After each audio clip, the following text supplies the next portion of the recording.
écouter les témoignages sont merveilleux, formidables. Amen.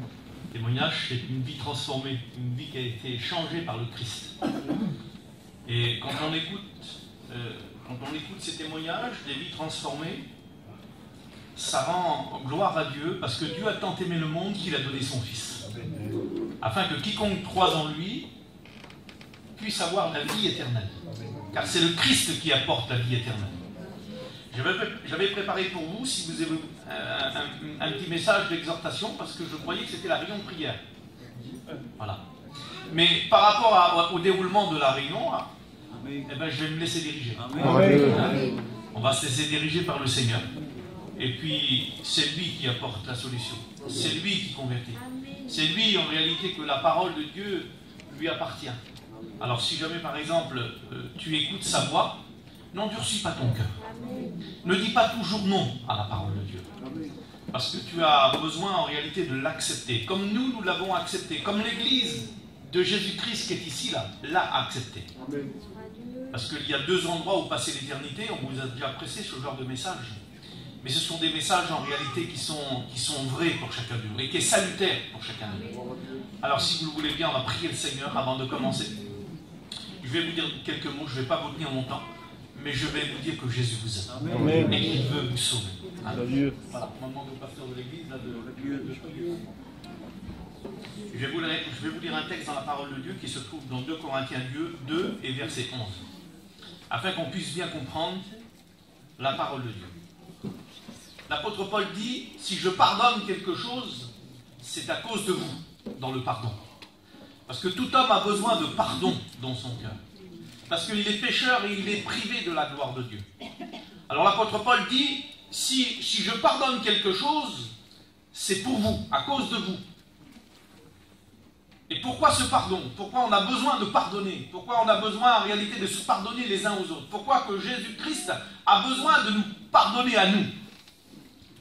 Et il va dire un petit peu plus loin au verset 11, afin de ne pas laisser à Satan l'avantage sur nous. Parce que nous n'ignorons pas tous ses desseins pour nous faire du mal. Parce qu'on vit sur cette terre, on est tous en réalité des hommes et des femmes qui appartiennent à Dieu. Et puis, son appartenance vient de notre création. On a été créé pour aimer Dieu. Et non pas pour lui faire opposition. On a été créé pour adorer Dieu. Et non pas pour le renier, comme mon frère en réalité vous a témoigné tout à l'heure. Et qui disait dans son cœur que par son orgueil et par son entêtement, que jamais il n'appartiendrait au Seigneur. Vous comprenez ça? Autant Dieu nous aime, autant que Satan nous déteste.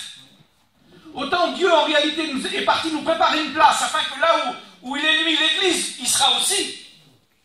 Que Satan a aussi préparé l'enfer, afin d'en amener un plus grand nombre. C'est une vérité fondamentale que les hommes doivent savoir. Mais pourquoi? Tu vas me dire Ramoucho, parce que je m'appelle aussi Ramoucho, moi, comme lui, là. C'est une élevage chez nous. Et pourquoi, en réalité, on a besoin de savoir ces choses? Parce que le péché a son histoire. Et c'est dans l'histoire du péché que j'aimerais vous parler. Afin que vous puissiez comprendre la parole. Parce que c'est dans la mesure qu'on la comprend qu'on peut la mettre en pratique. C'est dans la mesure qu'on la comprend en réalité que la lumière du Christ peut nous éclairer, qu'on peut voir les choses telles qu'elles sont. C'est dans la compréhension de cet évangile, de cette parole qui est vivante, qui s'appelle Christ, qui est mort mais qui est ressuscité pour que nous ayons la vie. C'est cette parole-là qui est vivante. Alors en dénonçant la vérité par rapport à Christ, et en dénonçant en réalité le péché par rapport à Satan, on peut faire notre choix. On peut réaliser dans notre cœur. On peut avoir cette lumière en disant, s'il en était ainsi, je ne veux pas donner l'avantage à Satan. Parce que je n'ignore pas ses desseins. Est-ce que vous comprenez? Alors on a besoin, si vous avez lu, je vous fais une petite introduction pour que vous puissiez comprendre la parole, pour que vous puissiez en réalité l'analyser, vous qui ne connaissez pas le Seigneur, vous qui n'avez pas fait cette expérience avec le Seigneur. Et puis si vous y croyez à la parole de Dieu, parce que la parole de Dieu ne peut pas vous tromper. La parole de Dieu, c'est la pensée de Dieu. La parole de Dieu, c'est sa bouche. La parole de Dieu, c'est son esprit. La parole de Dieu, c'est celle qui nous dit toute la vérité, et rien que la vérité. Est-ce que vous comprenez? Oui. Faites-lui confiance ce soir dans la vérité. Elle va vous faire comprendre entre la différence qu'il y a entre le péché et la sainteté. Il va vous faire comprendre entre le plan de Satan et puis le plan de Jésus-Christ qui veut vous sauver.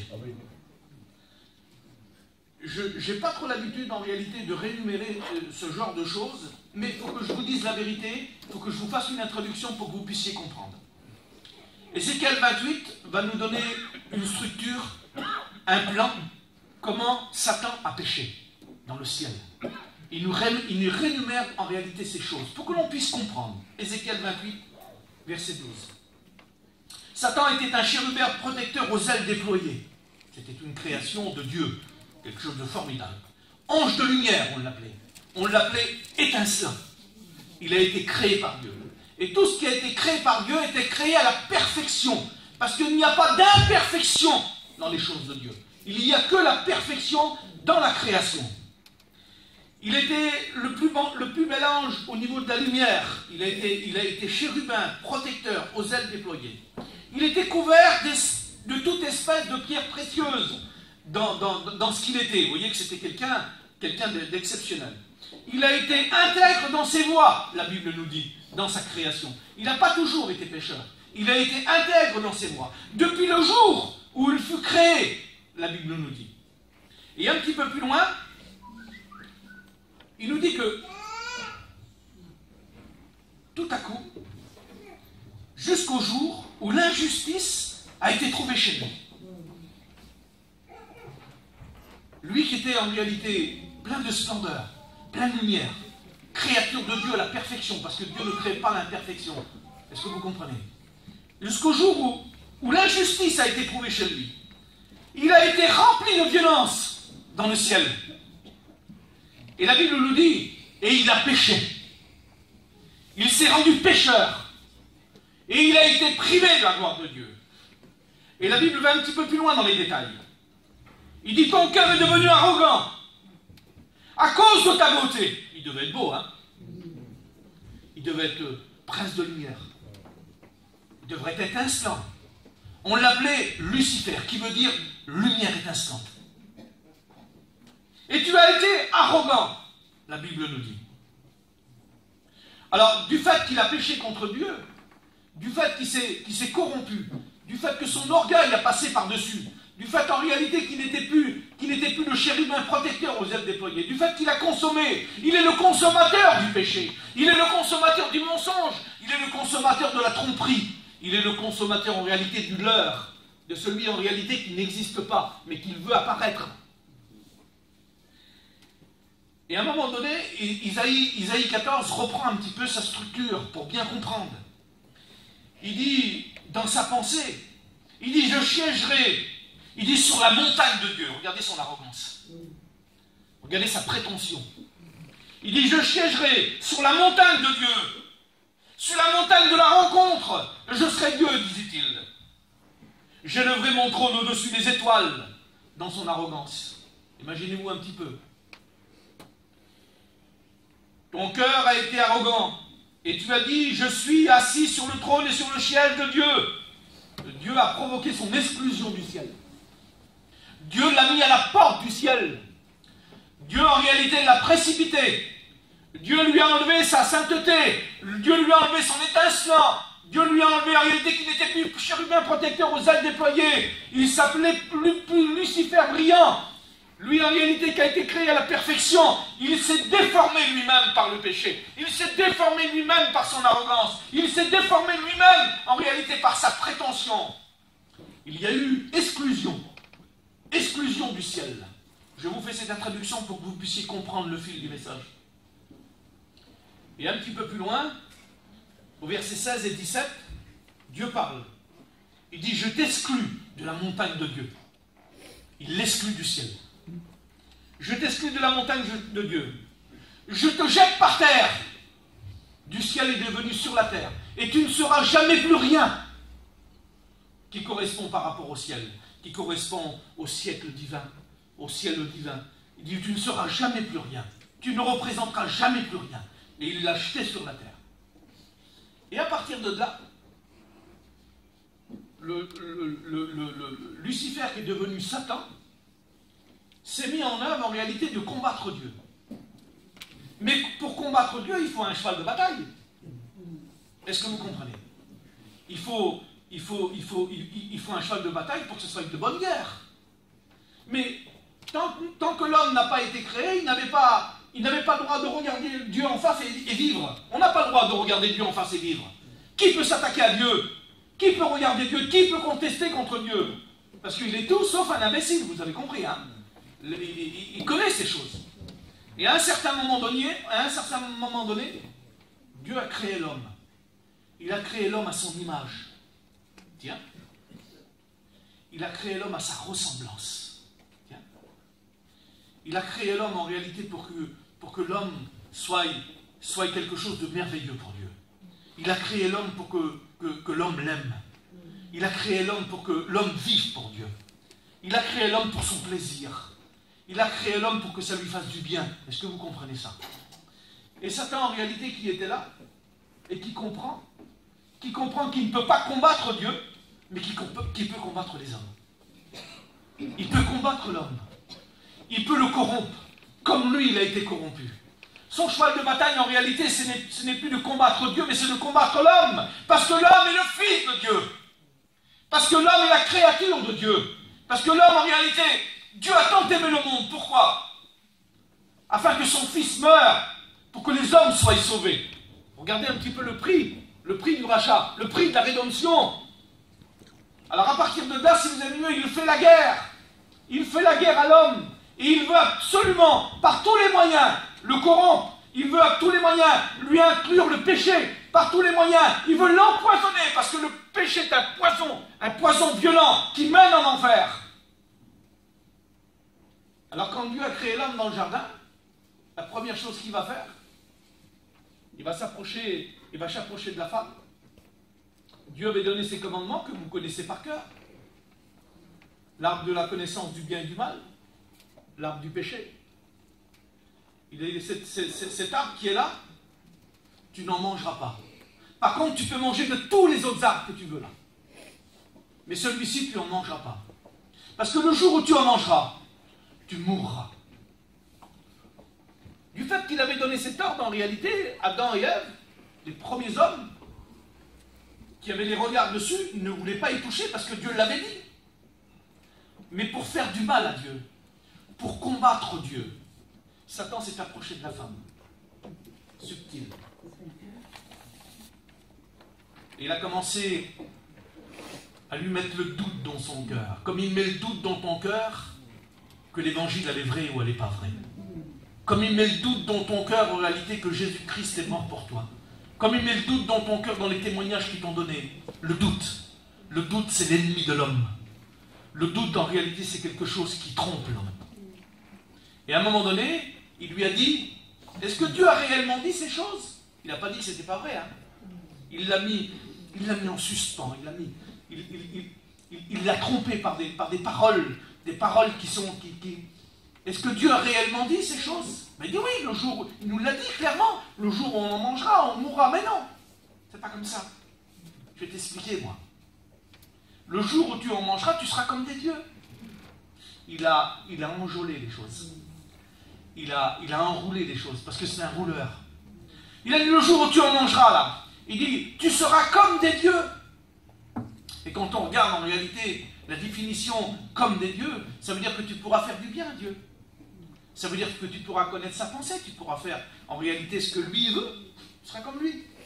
Tu pourras y apporter toutes ces choses. Il n'a pas dit tu seras comme des dieux en réalité pour que le péché te soit inclus, pour que tu vas en enfer, pour que tu désobéis. C'est pas dans cette façon-là, vous avez compris. Hein? Non, il lui a dit les choses bien. Et puis, quand la femme en réalité a regardé le fruit, elle l'a regardé. Et la Bible dit que quand elle a participé par rapport à la pensée de Satan, là, il était beau à la vue, la tentation. Il était propre à donner du discernement, la Bible dit. Et à un certain moment donné, elle l'a pris. Elle s'est fait tromper. Le diable lui a menti. Parce que dès qu'elle l'a consommé, dès qu'elle a désobéi, non seulement Elle n'est pas devenue comme Dieu, mais elle est devenue en réalité la femme qu'on connaît aujourd'hui, qui a amené le péché dans le monde, et puis qui en a donné à son mari. Et c'est à partir de là que le poison du péché est venu sur la terre, est venu en réalité inculquer l'homme, et qui est venu en réalité tromper l'homme. Et puis tout ce qu'il avait consommé dans le ciel, lui, son mensonge, son arrogance, sa méchanceté, sa prétention, il nous l'a passé dans le péché. Et quand on regarde aujourd'hui l'homme se croit un Dieu sur la terre. L'homme se croit en réalité tout permis sur la terre. L'homme en réalité croit que la terre lui appartient, alors que la terre appartient à Dieu, c'est lui le créateur. Alors à partir de là, si vous avez vu, quand il a été empoisonné par ce péché-là, l'homme est devenu une cible pour Satan. Il est devenu en réalité celui qui l'attaque. Et chaque fois qu'il vous ment, c'est pour ça que l'apôtre Paul dit, si je pardonne quelque chose, c'est à cause de vous, mais pour pas donner l'avantage à Satan. Parce que chaque fois en réalité qu'on dit non à Jésus-Christ, dans sa mort et dans sa résurrection, on lui donne l'avantage à lui. Parce que ça lui fait un cheval de bataille pour combattre Dieu. Voilà la vérité de l'évangile. Alors quand on a compris ces choses, quand on a compris en réalité que Jésus-Christ nous a créés parfaits, que Dieu nous a créés parfaits, et qu'on devait vivre éternellement avec lui, et puis sans péché, et puis que le diable, en réalité, Satan, nous a inculqué ce péché, il nous a empoisonnés par ce péché. Quand la vérité de l'évangile est dévoilée, et puis que l'apôtre Paul nous dit qu'on ne doit pas y donner l'avantage, parce qu'on connaît tous ses desseins, on sait en réalité qu'il veut nous amener en enfer, et à la parole de Dieu, dès qu'elle nous en parle et qu'elle nous le dit, alors à partir de là, on a le droit de faire un bilan dans notre vie. On a le droit d'y réfléchir. On a le droit en réalité de dire, Seigneur, tu as préparé pour moi un paradis. Tu as préparé pour moi en réalité une place au ciel. Tu as préparé pour moi un bonheur. Tu as préparé pour moi une vérité fondamentale. Tu as préparé pour moi tout ce qu'un homme en réalité doit avoir, parce que dans sa création, tu l'as créé parfait. Or qu'aujourd'hui, le monde, qu'est-ce que le monde peut t'apporter? Réfléchis un petit peu. Qu'est-ce que le monde peut t'apporter aujourd'hui? Est-ce qu'il peut apporter l'assurance pour tes enfants? Si tu as une assurance pour tes enfants dans la vie éternelle, dis-moi-le, j'ai besoin de savoir. Est-ce que tu peux me jurer aujourd'hui que le monde peut t'apporter du bonheur? Si tu en as, dis-moi-le, j'ai besoin de savoir ces choses. Nous, on vous chante notre foi, on vous prêche notre foi, on vous témoigne notre foi, on vous témoigne en réalité notre vie transformée, notre vie changée. Parce qu'on en a fait l'expérience, c'est pas quelque chose qu'on nous a inculqué, c'est quelque chose qu'on a vécu de différentes manières, en prison, dans une camping, sous un chapiteau, dans une petite salle comme celle-là. On vous présente notre foi réelle et vraie. Amen. Mais le monde, qu'est-ce qu'il vous présente aujourd'hui? Réfléchis un petit peu. On est tous des gitans. On se fait pas rouler facilement. Hein? Qu'est-ce que le monde peut t'apporter aujourd'hui? La misère pour tes enfants, la misère pour ton foyer, la misère en réalité pour ta famille, la misère pour tes parents. Un homme travaille toute sa vie pour son banquier. Il est pris de la cupidité. Il travaille toute sa vie en réalité pour avoir un certain bien-être. Et puis les années passent vite, les heures passent vite.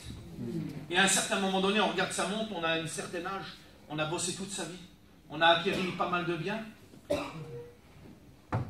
Mais l'heure de mourir arrive, et il faut quitter la terre. Où passeras-tu l'éternité? Est-ce que tu as l'assurance de passer ton éternité? N'importe quel d'entre nous, tous les chrétiens là, aujourd'hui comme pour demain, on quitte la terre. On a tous fait l'expérience à un moment ou à un autre. On quitte la terre. Le Seigneur nous accueille dans son ciel de gloire. Amen. Le Seigneur nous a préparé une place. Il a dit, je m'en vais vous préparer une place. Restez là. Je m'en vais vous préparer une place. Afin que là où je suis moi, vous y soyez aussi. Amen. Ce sont des valeurs sûres, ce sont des placements qui sont sûrs, ce sont des choses qui sont sûres dans la vie d'un homme. On a besoin de comprendre ces choses. On a besoin de comprendre en réalité que Satan est un menteur, il s'est fait foutre à la porte du ciel parce qu'il est le consommateur du péché et qu'il a trompé Adam et Ève en réalité dans le péché. Mais pour réparer, pour annuler le péché, pour pardonner le péché, Dieu a tant aimé le monde qu'il a donné son Fils unique, afin que quiconque croise en lui ait pu avoir la vie éternelle. C'est pour ça que Jésus est venu sur la terre des hommes. Il est venu en réalité pour pardonner le péché. Il est venu en réalité non seulement pour le pardonner, mais pour vaincre le péché à la croix. Est-ce que vous comprenez ça? Il n'a pas gagné à la croix. Il a triomphé à la croix pour toi. Alléluia.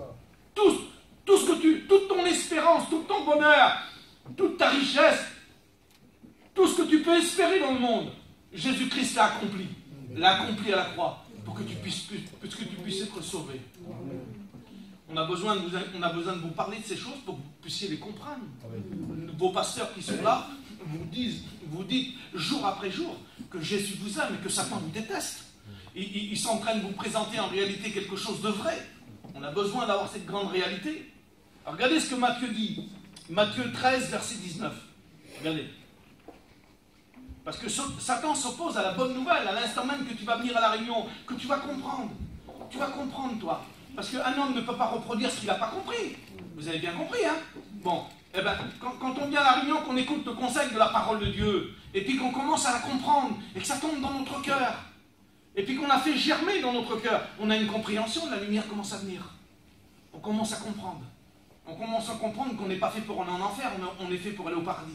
On est fait pour aller dans le ciel avec le Seigneur Jésus-Christ. On n'a pas été créé en réalité pour être perdu. On a été créé pour être sauvé. Pourquoi voudrais-tu être perdu, toi? Pourquoi tu serais perdu, toi? Pourquoi tu te laisserais tromper? Pourquoi tu lui donnerais l'avantage? Puisqu'on connaît en réalité tous ces desseins, l'apôtre Paul dit. Parce qu'on dénonce ces desseins aujourd'hui. Pourquoi? Pourquoi être perdu? Puisqu'il y a la possibilité d'être sauvé. Pourquoi? Regardez comment c'est subtil. Matthieu 13, verset 19. Il dit, lorsqu'un homme écoute la parole de Dieu, ce que vous faites ce soir, faites attention dans la manière que vous l'écoutez. Cette parole, en réalité, qui vous est adressée, prenez-la au premier degré. Parce que l'évangile se prend au premier degré. Mettez-la dans votre cœur tout de suite, comme un trésor caché, une perle rare. Quelque chose en réalité que vous venez de trouver qui a une valeur inestimable. Parce que votre vie éternelle a une valeur inestimable. Une perle en réalité qui est dans votre cœur. Lorsqu'un homme écoute la parole du royaume et ne la comprend pas, c'est dramatique. C'est un drame quand un homme écoute la parole de Dieu et ne la comprend pas. Vous savez pourquoi que c'est un drame? Un drame parce que Matthieu en parle. Matthieu 13, verset 19. Lorsqu'un homme écoute la parole du royaume et ne la comprend pas, Satan vient et enlève ce qui a été semé dans son cœur. Regardez comment c'est subtil. Regardez en réalité jusqu'à où il va, justement pour pas que tu écoutes le conseil de la parole de Dieu. Parce que chaque fois qu'un homme dira non, chaque fois qu'un homme en réalité refusera, on lui donnera l'avantage. Je ne veux pas lui donner l'avantage ce soir. Amen. Je ne veux pas parce que Satan n'a rien en nous. Parce que Satan, en réalité, le trompeur, le menteur, celui-ci en réalité qui veut perdre les hommes pour l'éternité, celui-ci en réalité a été vaincu à la croix du Calvaire. Parce que Jésus-Christ l'a vaincu. Est-ce que vous comprenez ça?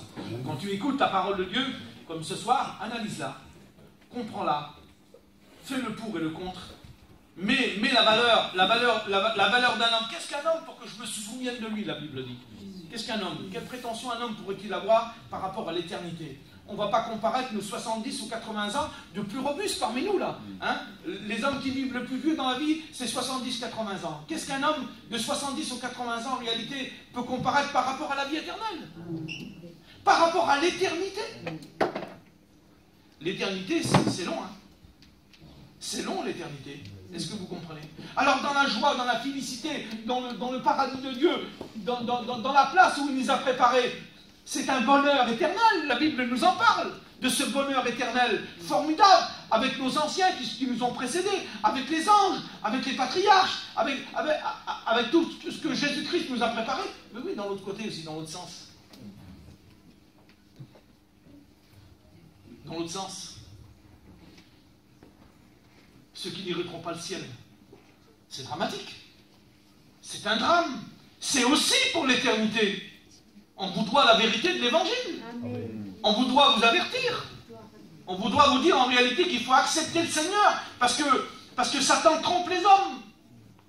Mais Jésus-Christ les affranchit.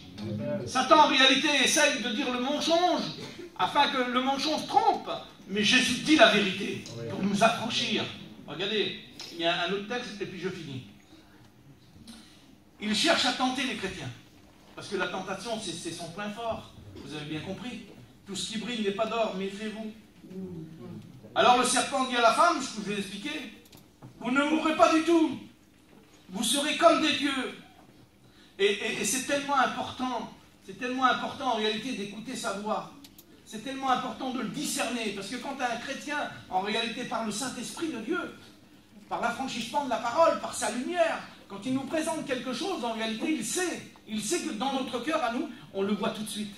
Vous avez vu les chrétiens, quand ils essayent de vous persuader de quelque chose qui ne correspond pas à l'évangile, le Saint-Esprit rend témoignage à mon esprit que je suis un enfant de Dieu. Amen. Et tout de suite, il est en train de me dire, en réalité, ne touche pas, parce que ça ne vient pas de Dieu. Ne participe pas, parce que ce n'est pas ta place. Ne va pas, parce que ce n'est pas ta place. Est-ce que vous comprenez ça? C'est l'esprit dans notre esprit qui nous rend témoignage que nous sommes du Christ, que nous sommes de la nouvelle naissance, que Jésus-Christ est un engendrement nouveau dans notre vie.